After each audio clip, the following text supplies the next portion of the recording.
Si Dan Villamil muna ng Pag-asa. Kasama na natin. Dan, good morning.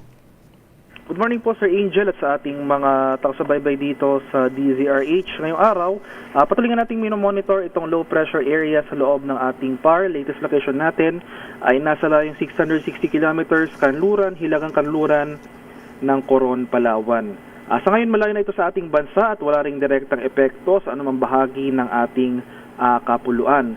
Gayun pa man makakaranas pa rin tayo ng mga pag-ulan na dulot ng easterlies o yung mainit na hangin galing sa Karagatang Pasipiko dito sa silangang bahagi ng Visayas at sa Mindanao. So itong mga rehiyon ng Eastern Visayas, Caraga at Davao Region, asahan natin itong mga kaulapan at mga kalat-kalat na pag-ulan na may pagkulog at pagkilat. Sa Metro Manila at sa nalalabing bahagi ng ating bansa, makakaranas muli tayo ng mainit at malinsangang panahon ngayong umaga hanggang sa tanghali. Pero pagsapit ng late afternoon to evening, maghanda muli tayo sa mga tsansa ng mga biglaan at panandaliang pag-ulan na dulot ng thunderstorms. Sa kalagayan naman nating karagatan, walang gale warning na nakataas at banayad hanggang sa katamtamang pag-alon ang mararanasan sa malaking bahagi ng ating bansa. Highest heat index forecast natin para sa Metro Manila ngayong araw, posibleng umabot ng 43 degrees Celsius. Wow. At buong bansa, highest heat index forecast ay dito sa area na Etiaga, Isabela na posibleng umabot ng 45 degrees Celsius. Sir Angel? 45 lang, oo.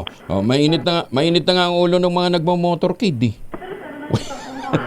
Opo. So, aninasan pa rin natin no, kahit dumadalas na yung mga pag-ulan, mainit pa rin yung ating panahon. Hanggang kailan to?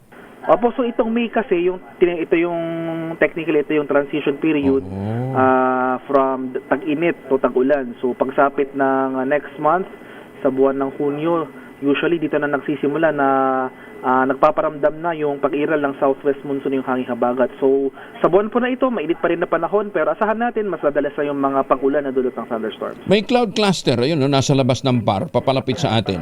Opo, so siguro po yung hindi ko nakikita, pero most likely ito po yung cloud cluster sa silangang bahagi ng ating bansa.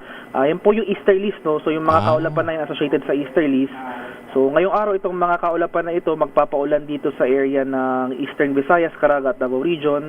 Asahan natin dyan yung katamtaman hanggang sa paminsan-minsan malalakas sa pag-ulan.